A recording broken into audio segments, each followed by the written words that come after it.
É isso aí. Glórias a Deus. Como eu falei, eu fiz um aniversário lá para Clara. E um negócio desse, ontem o pastor Felipe falou comigo, ó, prega amanhã de manhã. Eu falei, beleza, pastor, amém. Vem aqui para a festa. Não dá, eu tenho outro negócio. Aí a gente conversando, eu falei, pastor, eu não queria estar aqui não. Eu estou aqui por amor, porque pai faz esse negócio por amor, né? A gente faz essas coisas, pai ama. Então por isso que a gente faz essas loucuras. Você acha que eu queria estar num parque ontem? De jeito nenhum, mas pai ama. E pai ama ver seus filhos felizes e tudo mais. E a palavra de hoje vai ser sobre isso, sobre os filhos e o amor do pai. Amém? Todo mundo conhece já a história do filho pródigo, né? E a gente vai embarcar nessa viagem aí. Na Bíblia estão registradas muitas histórias de amor, né? Mas ela se resume em um pai que ama os seus filhos. É isso. A história toda da humanidade é um pai que ama e busca os seus filhos. Amém? Paulo, em Romanos 8, 38 e 39, fala assim: porque eu estou bem certo que nem a morte, nem a vida, nem os anjos, nem os principados, nem as coisas do presente, nem do porvir, nem os poderes, nem a altura, nem a profundidade, nem qualquer outra criatura poderá separar-nos do amor de Deus, que está em Cristo, o nosso Senhor. É impossível nós nos separarmos, não sermos alcançados por este amor. Esse amor, ele nos alcança a todo momento. Você pode ignorar esse amor, mas que ele está aí ao seu lado, não tem como. Que ele pode estar dentro de você, não tem como você fugir disso. Que loucura é essa, esse amor? É muito louco. O amor, ele foi inventado pelo próprio Deus. Ele inventou isso porque ele é o amor. Então nós vamos hoje nos aprofundar na parábola do filho pródigo, nessa história que Jesus contou. Pródigo é um adjetivo, significa esbanjador, gastador. Então o filho, imagina o cara, para ele ter um apelido dele, como ele gastou, né? Podemos dizer então que a minha mulher fala que toda vez que eu vou no mercado fazer compra, eu sou pródigo, né? Porque eu gosto de pegar as coisas. E aí eu chego em casa, ela fala que toda vez que eu saio, eu chego em casa, eu volto com uma sacolinha na mão. Eu tenho esse problema, gente. E é sacolinha de compra. Eu não compro roupa, eu não compro, não tenho videogame, não gasto em jogos, eu gasto em comida. Eu acho que dá para perceber isso, né?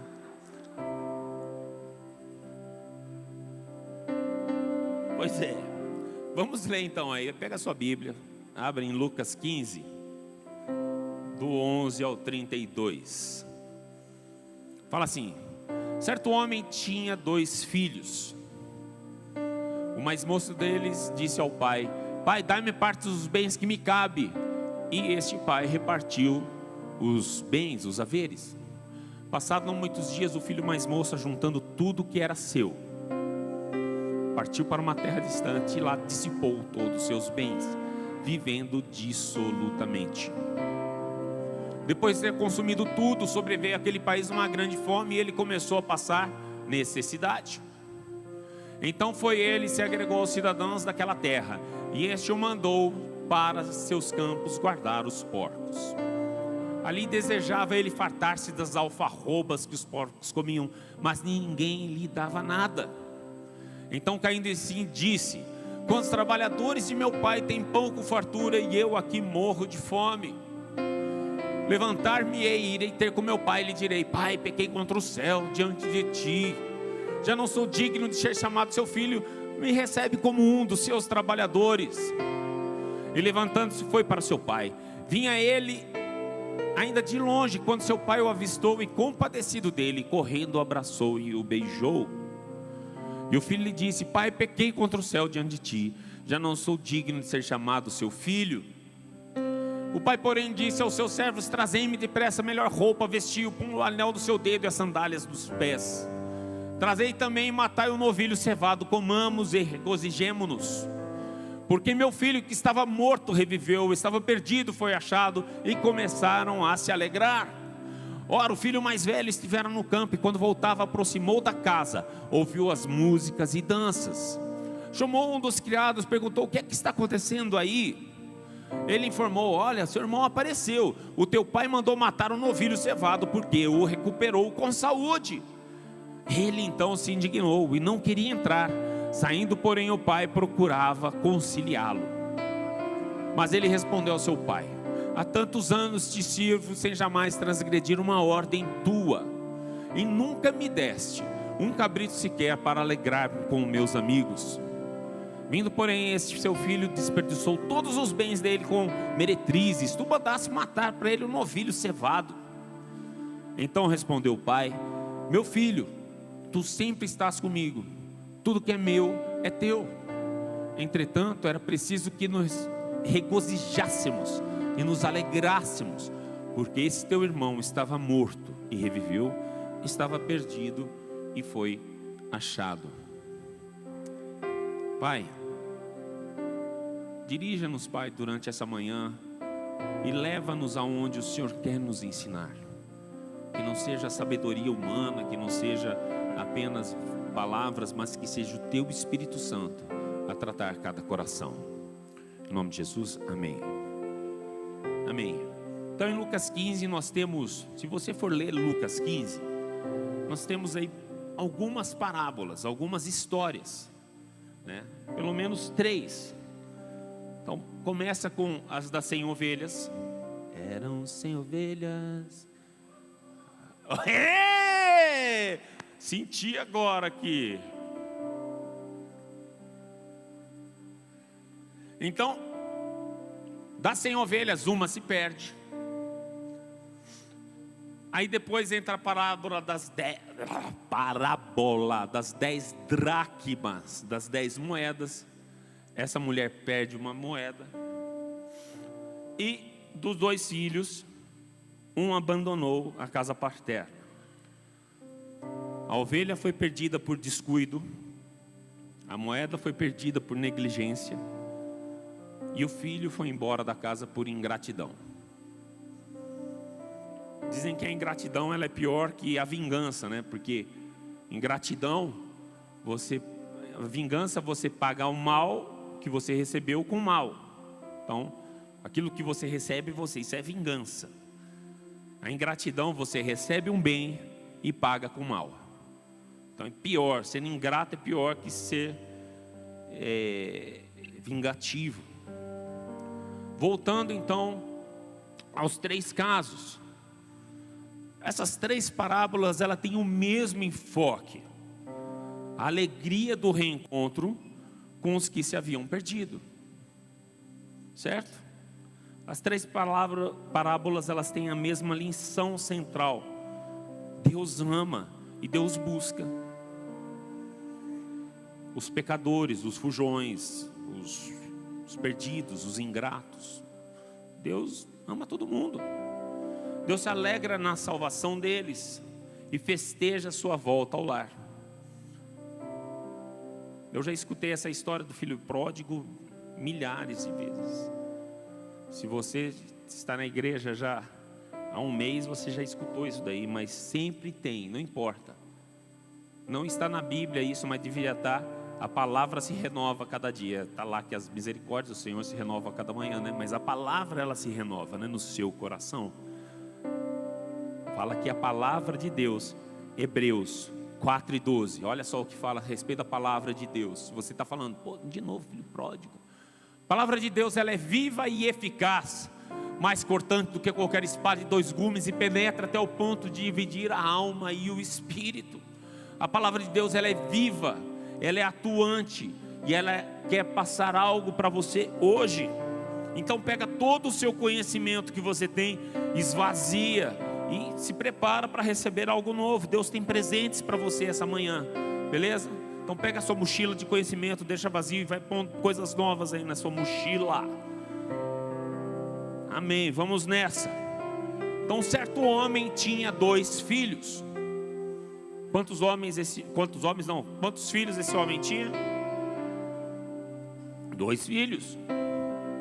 O título dessa mensagem, dessa parábola que Jesus falou, é o filho pródigo. Então nós podemos falar que o protagonista dessa história é... Quem que é o protagonista? Filho pródigo. Não só ele. É o certo homem e os seus 2 filhos. São 3 homens, os protagonistas. A história roda em torno de 3 pessoas. E a cada momento nós vemos algo de cada um. E Jesus, ele está judeu. Jesus é judeu, certo? Está falando essa história para quem? Judeus. Então é uma história de judeu para judeus. Então existe um conceito dentro da história que às vezes nós, como ocidentais, não entendemos. Às vezes nós temos que entender a cultura judaica, a cultura da época, para entender esse contexto que era falado. Jesus estava falando ali para publicanos, para fariseus, para pecadores, para escribas. Uma história de judeu para judeus.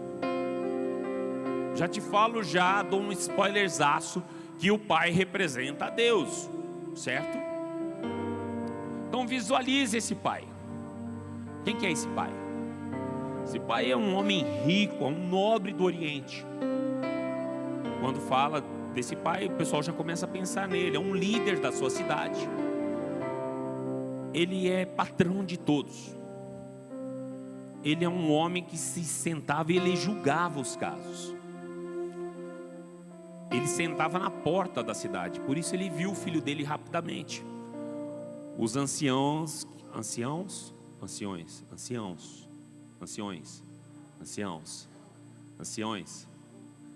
eu sabia, eu só queria ver se vocês sabiam. Os anciãos da cidade, aqueles que julgavam, eles sempre sentavam à porta da cidade, era o costume, beleza? E ali eles ficavam reunidos jogando dominó. Não, eles ficavam julgando os casos que chegavam para eles. Ele era um cumpridor de lei, ele era um homem justo. Então seus filhos seguem o exemplo do pai. Seus filhos deveriam seguir o exemplo do pai, para haver uma continuidade. Nós falamos isso sempre aqui na igreja. O nosso pastor sempre fala da continuidade, da legalidade, da questão de geração em geração, certo? Então, o primeiro pacote aí para você colocar na sua mochila de revelação é que existe um povo de olho em você. Existe algo do Pai a ser refletido na sua vida. Então pessoas que esperam que você dê continuidade naquilo que Deus está derramando sobre a sua vida. Porque você não é sozinho. Você não pode viver dissolutamente. Você tem que cumprir aquilo para o qual você foi chamado a fazer. A Bíblia fala assim, que em Romanos 8:19 fala que toda a criação, existe uma ardente expectativa da criação que aguarda a revelação dos filhos de Deus. Ou toda a criação aguarda com grande expectativa aquilo que você tem para derramar sobre a vida deles. Amém? Amém. Então você é filho, e filho tem que parecer com o pai. Quando Davi venceu Golias, eu tenho sempre medo de falar, cara, eu brinco sempre de falar assim, Davi venceu Sansão, sabe? Eu confundo os homens fortes que aparecem na Bíblia. Então eu sempre tenho pensado, tá? Nessa hora eu falo, então Davi venceu Golias, né? Aquele gigante, homem de 3 metros e tanto, tudo mais. Todo mundo ficou admirado. Saul pergunta assim, quem que é o pai desse cara? Por que isso aí? Porque existe na cultura que o filho parece o pai. Se o filho mata gigante, o pai então deve matar o quê? Um exército inteiro. Então o filho parece com o pai. Mas nem sempre é assim, né? Tinha um pai tão nobre, e 2 filhos tão cabeçudos. Na nossa adolescência a gente passa um turbilhão de coisas, né? A gente passa, um momento você quer comprar bicicleta, outro momento você está apaixonado. Passou 2 horas, você está apaixonado por outra pessoa. Passou mais 1 hora, você está apaixonado pelo seu videogame. E esse amor, ele é constante, às vezes até a vida adulta, né? E assim vai. Você quer comprar uma bicicleta, tem outras horas que você quer dormir. Adolescente dorme, né? Eu não vejo a hora de chegar na adolescência. Os meus filhos, só para eles dormirem. Porque eu não sei onde está a pilha desse pessoal, onde põe um botão desliga. E aí você passa da adolescência cheio de energia, cheio dessa monte de oportunidades que vem vindo na sua mente. Você entra na juventude cheio de convicções. Então quando você é jovem, você tem certeza que o mundo está aos teus pés. Você tem toda a verdade já disponível ali. Você tem toda a razão ela pertence a você e mais ninguém. E você menospreza os conselhos que vêm dos outros, porque pai, você é antiquado, pai. O senhor é quadrado. Se você não fala isso, quando jovem você pensa assim. Isso é muito normal. Mesmo que você se sente autossuficiente, mesmo que você dependa da mesada do seu pai para sobreviver. O filho pródigo, ele era desse jeito. Ele pede a herança antes do pai morrer, né? Então, o que significa isso? Existem regras, né? A sociedade, ela é feita de regras. Existem regras para se acontecer a coisa. Existem momentos certos para cada coisa acontecer. E o filho pródigo vai e pede herança antes do tempo. Ele quis quebrar nas regras. Por que ele fez isso? Porque ele não concordava com a forma que o pai administrava as coisas, porque ele queria ter as suas próprias experiências. Não tem como a gente viver em sociedade sem você ter regras. A gente leu agora, quem está acompanhando a leitura da Bíblia, o estabelecimento de milhares de regras de convivência, que foram o que a gente leu agora no Pentateuco, os 5 primeiros livros da Bíblia, principalmente em Levítico, Número e Deuteronômio, que está lá o estabelecimento de regras de convivência, regras de como nós devíamos nos portar com Deus, com o nosso irmão, com a vida em sociedade, tudo mais. Se não houvesse essas regras, haveria desordem, anarquia. Mas o filho pródigo, ele não concordava com as leis. Ele era autossuficiente. Então, quando ele chega e fala assim: pai, me dá a minha parte que me toca, é a mesma coisa que ele está falando para ele: pai, você está morto para mim. Eu quero, me dar o que é de direito, eu vou embora.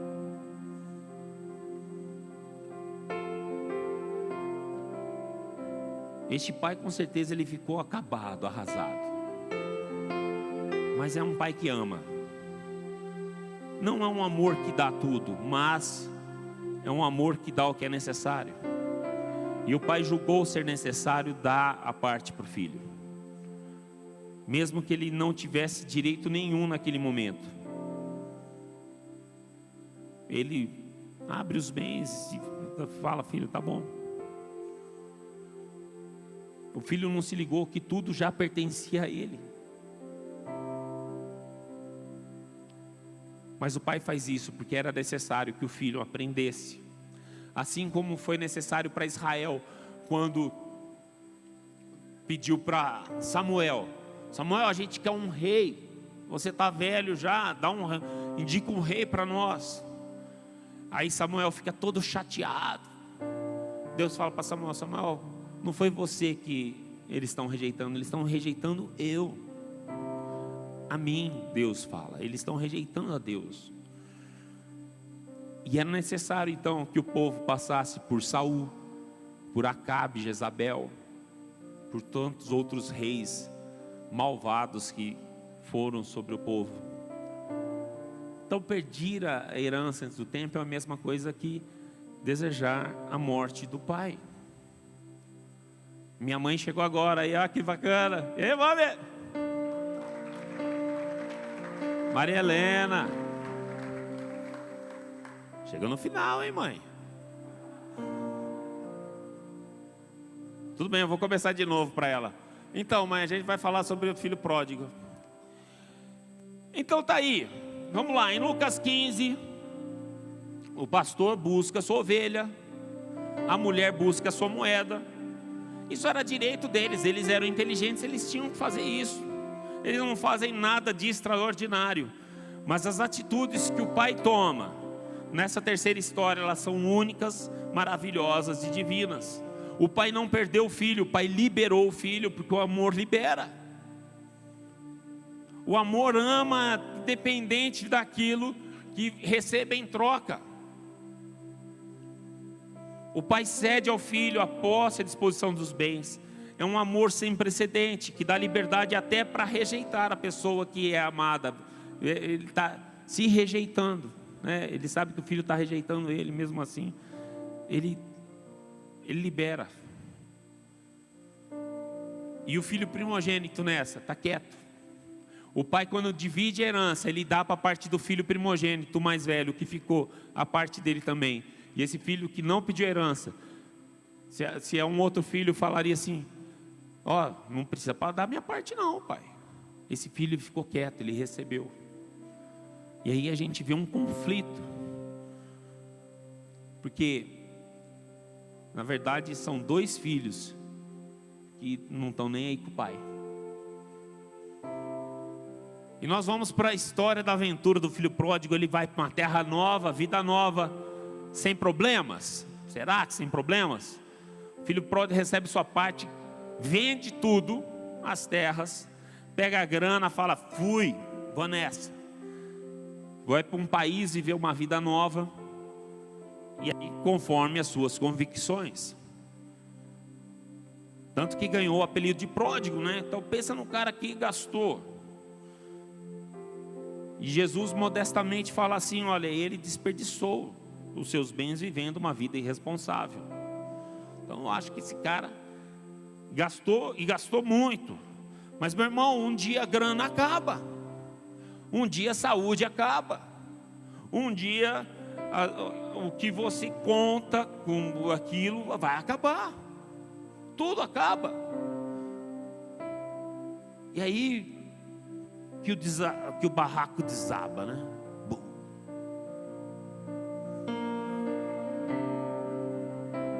Mesmo assim ele continuava orgulhoso. Ele fala assim: olha, mesmo assim, ó, meus planos não deram tão certo assim, mas eu vou viver por mim mesmo. Eu vou ficar aqui nesse lugar.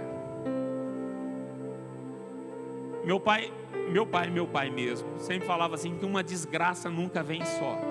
Sempre que vem um problema, a gente ia contar um problema para ele e contava que às vezes tinha acontecido, ele falou: normal, uma desgraça nunca vem só.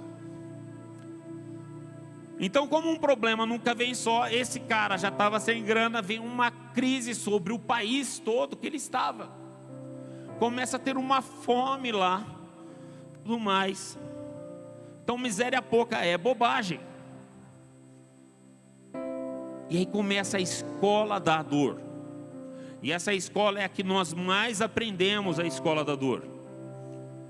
E todo mundo passa. Cara, se você não passou na escola da dor aí, se prepara.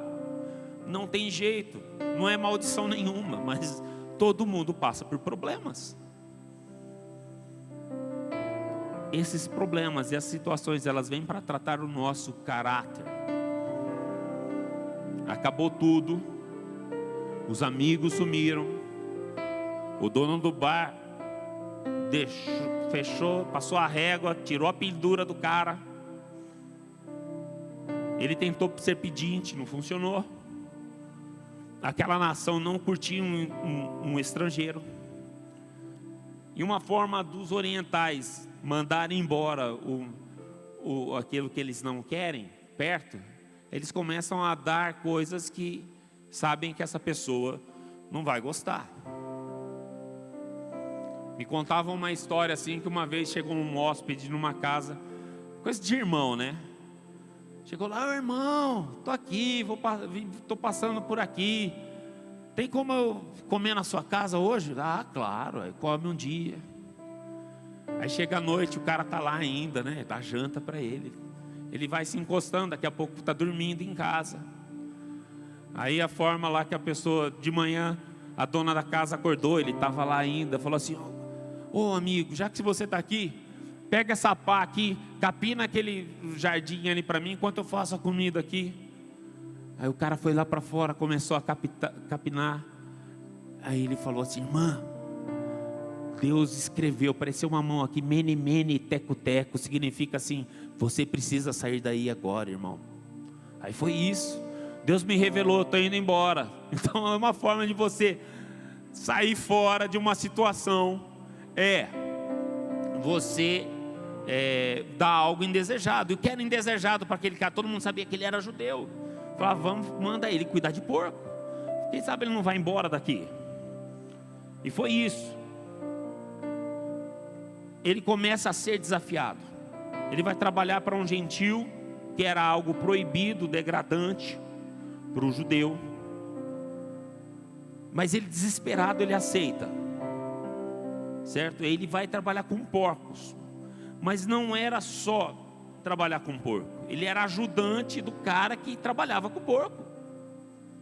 Ele era o cara que estava lá limpando a sujeira dos porcos e dando comida para eles.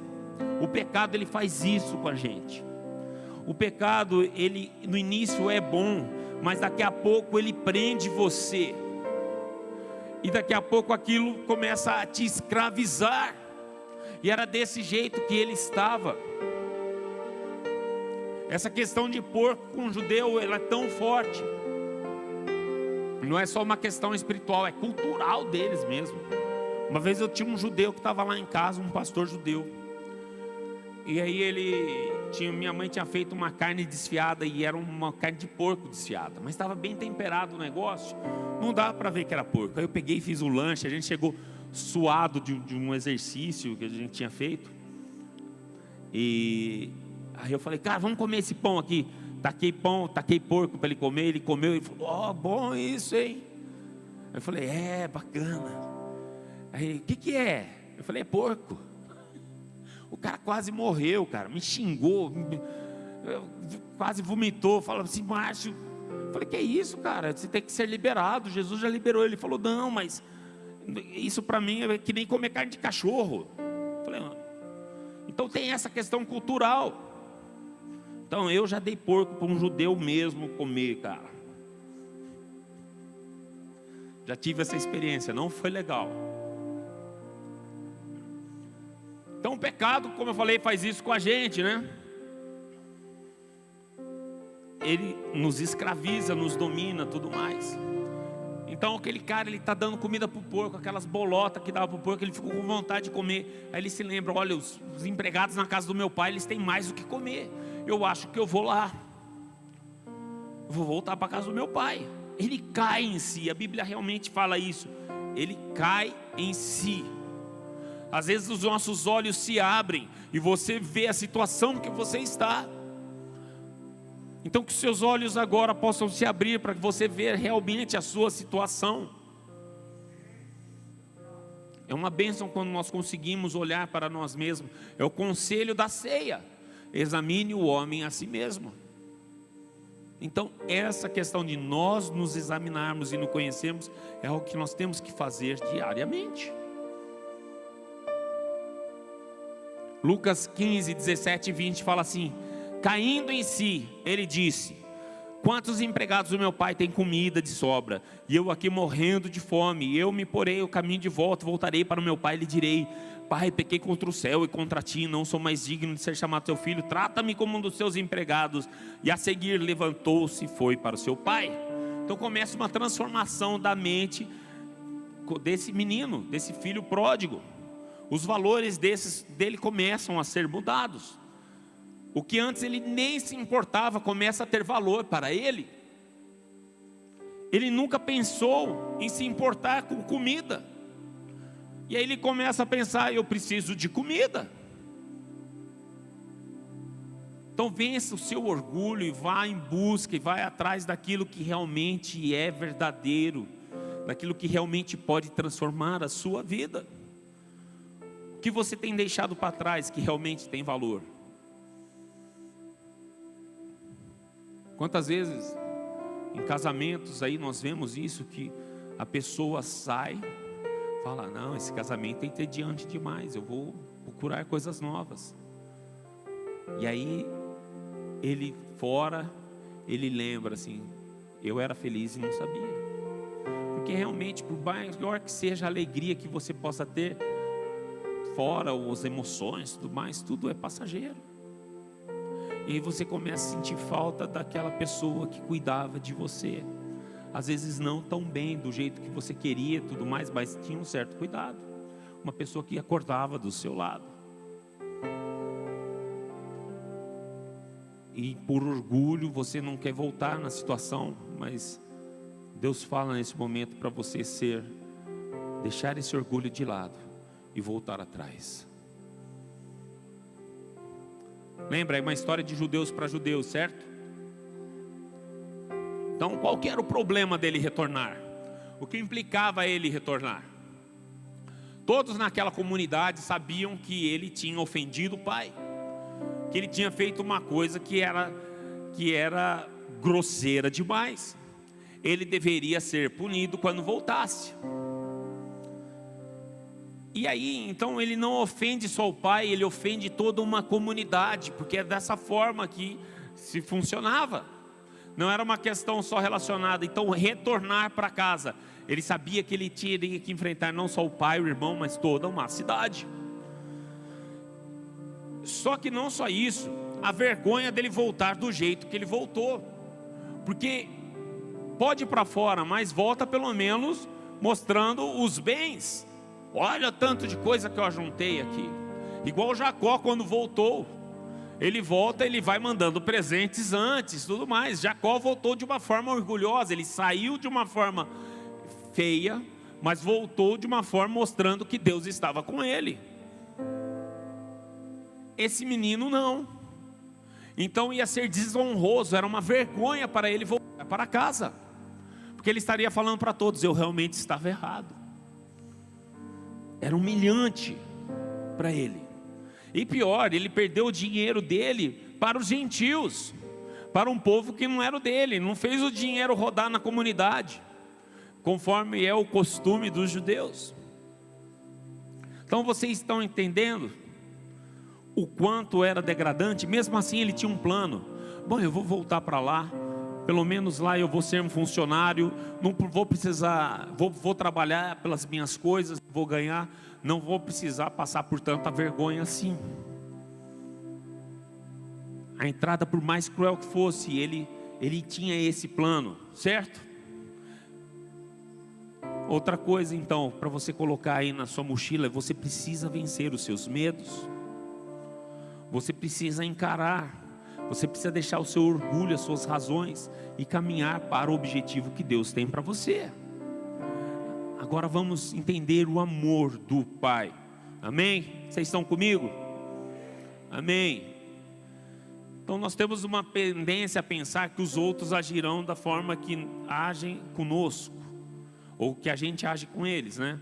Uma pessoa que é muito ciumenta, por exemplo, ela tem ciúmes porque às vezes pode pensar que todo mundo é igual ao que ele é, né? Então, se a pessoa, não que seja regra isso aí, mas normalmente uma pessoa que tem muitos ciúmes é uma pessoa que está de olho em outras, um homem que está de olho em outras mulheres, por exemplo. Então esse homem é um homem normalmente ciumento, porque ele pensa que todo mundo vai estar agindo com a mulher dele da forma que ele age com a mulher dos outros. Então nós temos essa tendência, não ficar olhando a mulher dos outros, misericórdia. Mas nós temos essa tendência de achar que todo mundo vai agir da forma que você age. Ou você vai pensar também que os outros vão agir com você da forma que você já agiu, certo? Então tem muita gente que tem dificuldade de se relacionar com Deus como pai, porque teve dificuldade com seu pai.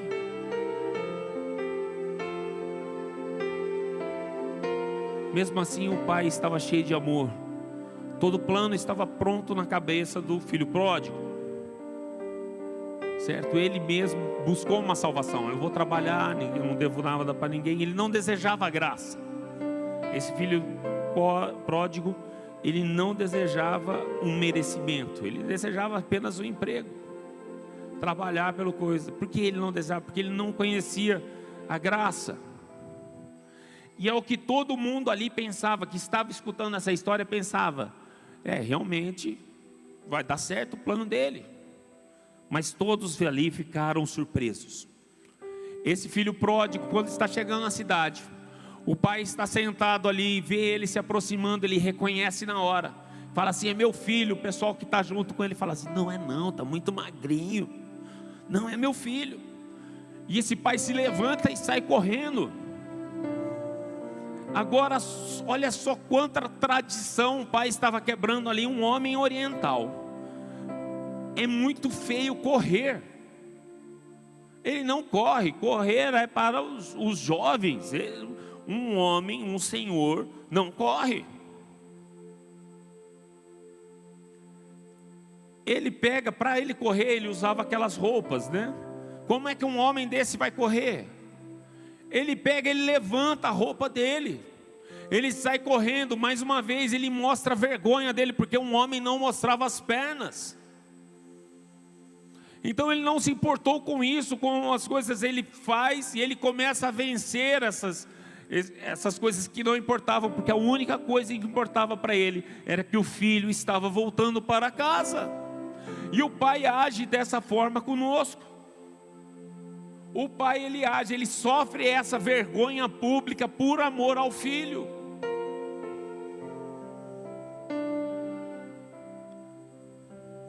E um ato desse atrai uma multidão para o local. O pessoal vai falar: olha lá, o patrão está correndo, porque ele está correndo, e começa a juntar gente.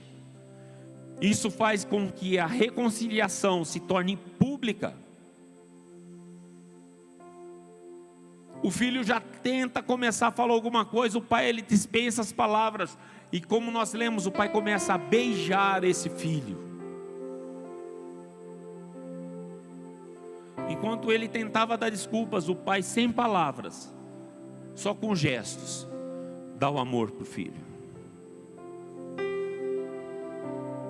Beija repetidamente. Atitude amorosa do pai ao abraçar o filho, que era considerado imundo.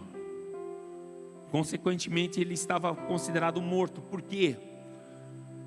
Tem uma cultura, tem uma forma deles, como se fosse o nosso cancelamento social aqui, que a gente vê tanto, pessoa cancelada, é o quesaza.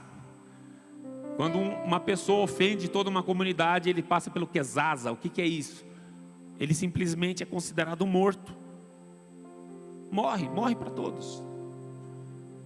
O pai, ele tinha a obrigação de fazer isso com o filho. Era necessário, era lei. O filho tinha que passar por isso, ele tinha que ser cancelado.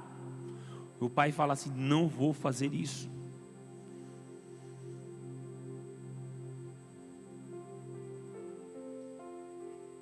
Isso aí a gente vê a forma como Deus age, porque a gente não merece.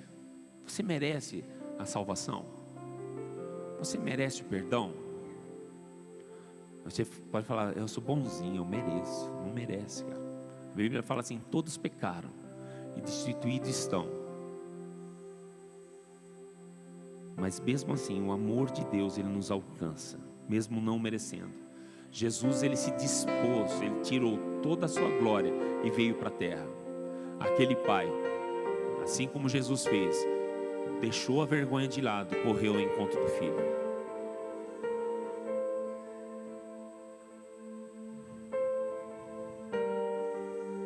E aí o pai fala assim: eu vou pôr um anel, põe um anel no dedo dele, anel à autoridade, roupas novas, santidade. Vamos dar uma festa. Vamos celebrar que esse filho que estava morto reviveu. E aí lembra que é uma história de judeu para judeu, né? Olha só, aparece a terceira pessoa dessa história. Quem que é? O filho mais velho. Vamos lá? Aparece uma terceira pessoa nessa história. Quem que é? O filho mais velho apareceu na história. O filho mais velho chega, vê que está acontecendo uma festa. Aí, tira a foto, mãe. O filho mais velho chega, vê que está acontecendo uma festa, fala: que festa é essa? Que barulheira é essa? Aí o pessoal fala: cara, é o seu irmão, ele voltou, o seu pai está dando uma festa, matou aquele novilho gordão lá, que estava bacana lá, que matou ele, está fazendo uma festa para o seu irmão. Aí o filho fica revoltado. Ele chega para o pai dele já com toda a falta de respeito. Por quê? Primeiro, ele não entra na festa. Culturalmente, a partir do momento que você senta para comer, você está falando para as pessoas: eu não tenho mais direito de reclamar das coisas que passaram. Ou seja, se você tem alguma coisa para acertar com um judeu com judeu, eles não vão comer junto. Eles primeiro têm a reunião, depois que senta para comer, comeram junto, tudo apagou. Por isso que na Bíblia está escrito assim, Jesus mesmo falando: eis que estou à porta e bato, quem abrir, eu entrarei e cearei com ele. O que significa isso? Olha, eu bato na porta, se eu entro eu ceio. Tudo que você tem no passado eu não vou olhar, é daqui para frente. Então esse filho, sabendo dessa cultura, ele nem entrou na festa.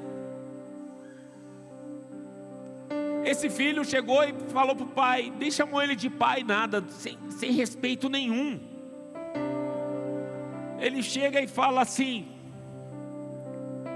há tantos anos que te sirvo, sem jamais transgredir uma ordem tua. Não falou nada, pai, já chegou reclamando. E nunca me deu a cabeça sequer para alegrar com os meus amigos, o 30. Vindo, porém, esse teu filho, nem falou assim: é o meu irmão. Chegando o meu irmão, não, ele falou: teu filho. É o filho seu. Foi tudo de uma forma áspera com o pai. Isso seria o suficiente para um pai ignorar o filho. Fala: não vou nem falar com você, cara, você está... Mas esse pai era um pai cheio de amor, né? Olha só o que o pai fala: filho, tudo que eu tenho é teu. Esse teu irmão estava perdido e agora voltou a viver. Estava morto, está vivo.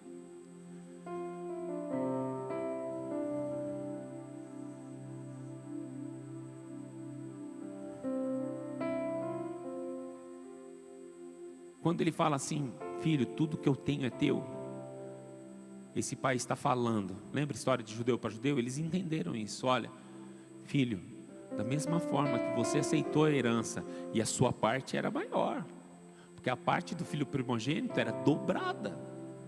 É como o filho primogênito ganhasse 75% e o outro filho 25%. Parte dobrada. Filho, da mesma forma, tudo que eu tenho é teu. Então o pai está falando assim: filho, eu perdoo você também, da forma que você fez comigo. Você aceitou a herança, mas não importa, filho, tudo que eu tenho é meu, é teu. Esse pai foi muito sábio, cheio de amor. Naquele momento ele perdoou o filho mais velho. Você tem estado aqui há tanto tempo com o pai e não desfruta das coisas com o pai, não desfruta do tempo com o pai. A coisa que eu mais gosto de fazer quando estou dirigindo, eu sempre procuro ter um relacionamento com Deus, como eu tenho com os meus irmãos e como eu tive com o meu pai que faleceu, como eu tenho com a minha mãe, um relacionamento presente. Então eu estou dirigindo assim sozinho no carro, é a parte que eu mais amo. Eu ponho a mão em volta do banco assim, e aí eu começo a falar com Deus. Falo: pai, você está aqui, pai. E aí eu vou falando e vou conversando e vou escutando. Eu tenho conversa tete a tete com Deus sempre, desse jeito, da mesma forma que eu tenho com meu pai. Mas tem muita gente que se relaciona com Deus e vê Ele como um Deus distante. E tem toda uma forma de se relacionar com Deus. Mas Deus, Ele é um Pai amoroso, é um Pai presente.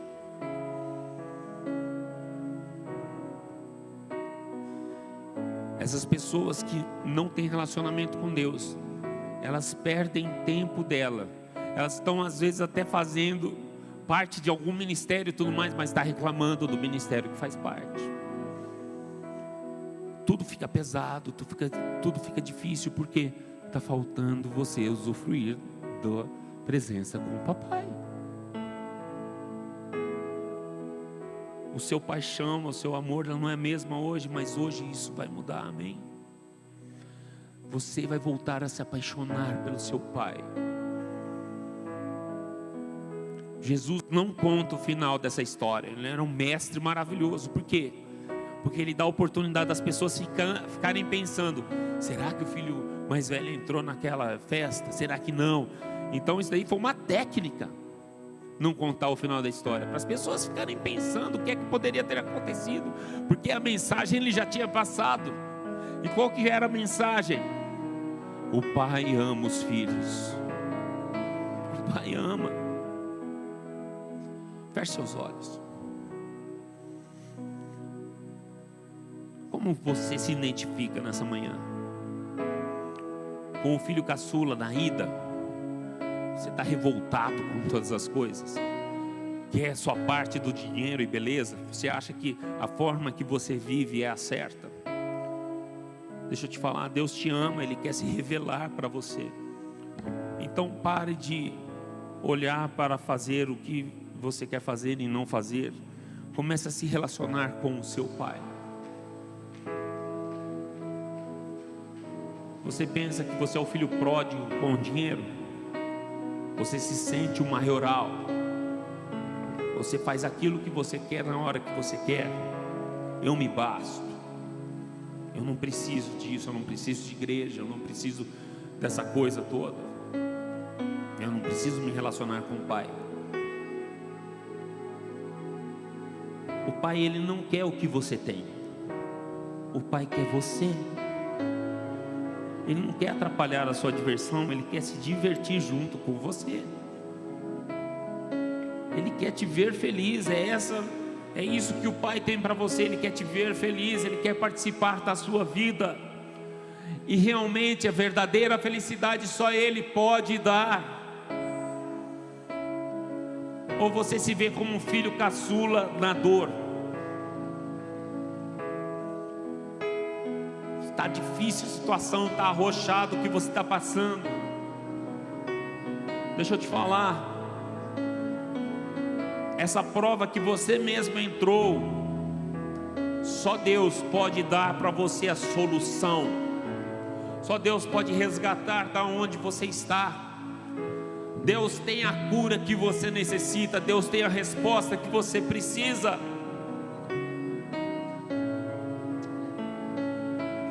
Ou você se vê como um filho mais velho. Você está na casa do pai, mas você está acostumado com isso. Você se acostumou a vir na igreja, você se acostumou a estar com ele. E o que acontece é que você não está desfrutando daquilo que é teu. Às vezes nós estamos como filhos mais velhos, não desfrutamos daquilo que Deus já nos liberou.